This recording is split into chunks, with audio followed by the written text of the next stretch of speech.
नमस्कार प्रिय मित्रों, अभी कुछ दिनों के बाद भगवान शिव तथा माता पार्वती की विवाह एनिवर्सरी आने वाली है, यानी कि महाशिवरात्रि आने वाली है। उसी शुभ अवसर पर आप भी कुछ ऐसा प्रयोग करें जिससे कि आपका विवाह भी शीघ्रातिशीघ्र हो सके। लेकिन ऐसा नहीं है कि आप सिर्फ यह प्रयोग महाशिवरात्रि को ही कर सकते हैं, बल्कि आप किसी भी महीने की शिवरात्रि को यह प्रयोग कर सकते हैं। लेकिन महाशिवरात्रि मुख्य होने की वजह से उस पर यह प्रयोग जल्दी प्रभावी होगा, जिससे आपका विवाह भी जल्दी से जल्दी हो सकेगा।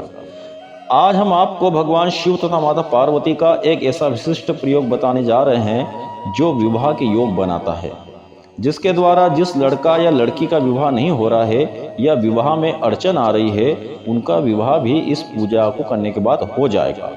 तो इस वीडियो को पूरा देखिए। आप देख रहे हैं पंकज किशोर शास्त्री चैनल। इस वीडियो में आगे बढ़ने से पहले यदि आप इस चैनल पर पहली बार आए हैं तो ऐसे ही जानकारी भरे वीडियोस देखने के लिए इस चैनल को अभी सब्सक्राइब कर लीजिए और बेल आइकन जरूर दबाइए। सर्वप्रथम सुबह जल्दी नींद से उठ जाएं और उस समय अपने बिस्तर पर बैठे बैठे ही भगवान शिव जी से संकल्प रूपी प्रार्थना करें कि हे भगवान, जिस प्रकार आपका और माता पार्वती का जोड़ा अखंड बना हुआ है, उसी प्रकार मेरा विवाह भी शीघ्र हो और मेरा जोड़ा भी आपके आशीर्वाद से अखंड बना रहे। और जो मेरे विवाह में अड़चनें आ रही है, उन सभी को आप दूर कीजिए। उसके निमित्त आज मैं उस कामना को लेकर के आपका व्रत एवं पूजन कार्य करूँगा या करूँगी। फिर स्नान ध्यान आदि से निवृत्त हो करके भगवान शिव तथा माता पार्वती का जोड़े से पूजन करना है। यह विशेष प्रयोग आप किसी शिवालय में जा कर के कर सकते हैं या अपने घर पर भी कर सकते हैं। यदि आप घर पर पूजन कर रहे हैं तो घर पर आपको एक बालू रेत का शिवलिंग बनाना चाहिए, उसका पूजन करना होता है। उत्तम पक्ष तो यही रहेगा कि आप किसी शिवालय में चले जाएं, जहां पर आपको भगवान शिव तथा माता पार्वती अपने पुत्र गणेश के साथ स्थापित मिल जाएंगे। वहां जाकर आपको किस प्रकार से यह विशेष प्रयोग करना है, इसे अच्छी तरह से सुन ले, समझ ले, तो फिर किसी प्रकार की भूल होने की आशंका नहीं रहेगी। सबसे पहले आप पूजन सामग्री सुन ले कि आपको क्या क्या सामग्री वहां पर ले जाना है। कुमकुम, हल्दी, अबीर, गुलाल, सिंदूर, अक्षत, नाड़ा, जनेऊ, दीपक, धूप बत्ती, गुलाब फूल, धतूरा फूल, धतूरे का फल, बिल्व पत्र, 5 कमलगट्टे, दूध, दही, शहद, शक्कर, घी, खड़ी हल्दी की गांठ, चावल की साल और पतासा आदि पूजन सामग्री आपको लेकर के शिवालय में जाना है। अब पूजन कार्य शुरू होता है। यह पूजन कार्य जब तक चले तब तक आपको मन में एक मंत्र का उच्चारण करते रहना है। वह मंत्र है ओम जूम सह मम विवाह शीघ्रम कुरु कुरु सह जूम ओम। मंत्र फिर से सुन लीजिए, ओम जूम सह मम विवाह शीघ्रम कुरु कुरु सह जूम ओम।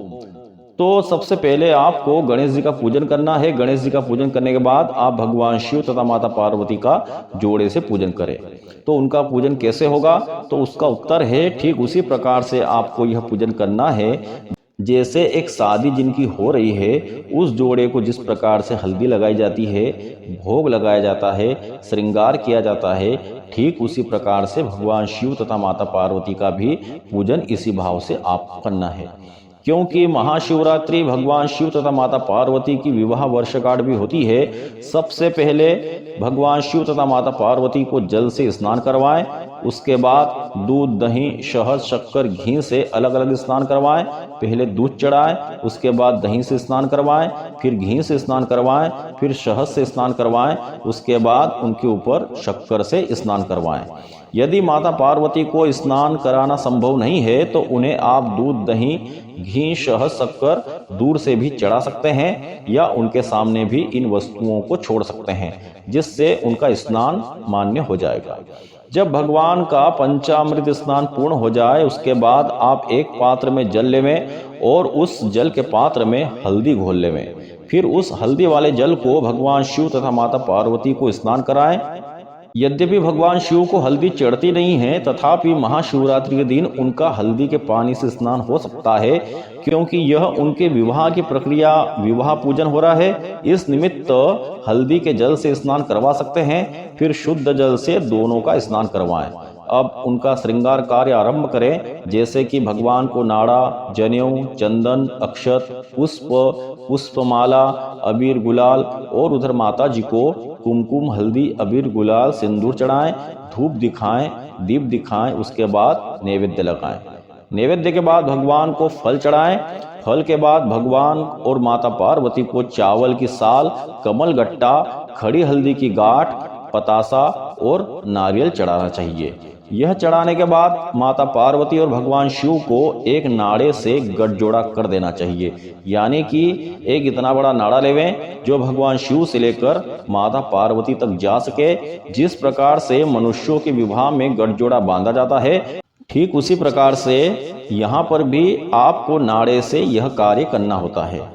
इसके बाद आप दोनों हाथ जोड़कर आपको भगवान शिव का जो स्तोत्र आसान हो उसका पाठ करें। चाहे तो शिव पंचाक्षर का पाठ भी कर सकते हैं या शिव मानस पूजा स्तोत्र का पाठ भी कर सकते हैं। यह प्रक्रिया ठीक उसी प्रकार से रहेगी जिस प्रकार से जब लग्न लगते हैं और मंत्र उच्चारण होता है, तो यहाँ पर भगवान शिव और माता पार्वती का लग्न ही लग रहा है और आपको उसमें मंत्र उच्चारण करना होते हैं।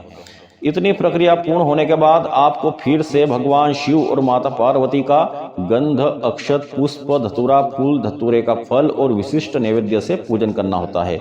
विशिष्ट नैवेद्य में आप वह लगा सकते हैं जिसे आप आरती के बाद प्रसादी के रूप में बांटना चाहेंगे। इसके बाद भगवान शिव तथा माता पार्वती की जोड़े से आरती करें, मंत्र पुष्पांजलि अर्पित करें और अपने पूजन कार्य में कोई भूल चूक हो गई हो तो उसके लिए क्षमा याचना करें। फिर भगवान शिव तथा माता पार्वती से दोनों हाथ जोड़कर प्रार्थना करें कि हे भगवान, जिस प्रकार से आज मैंने आपका विवाह कार्य संपन्न किया है, ठीक उसी प्रकार से आप मेरा विवाह भी शीघ्रातिशीघ्र संपन्न कीजिए। इसके बाद आपको मंत्र ओम जूम सह मम विवाह शीघ्रम कुरु कुरु सह जूम ओम, इस मंत्र के 108 बार जाप करना होते हैं। उसके बाद नित्य 108 बार उपरोक्त मंत्र के जाप आपको तब तक करना चाहिए जब तक आपका कार्य सिद्ध नहीं हो जाता। आप देखेंगे कि कुछ ही दिनों में आपका कार्य सिद्ध होगा।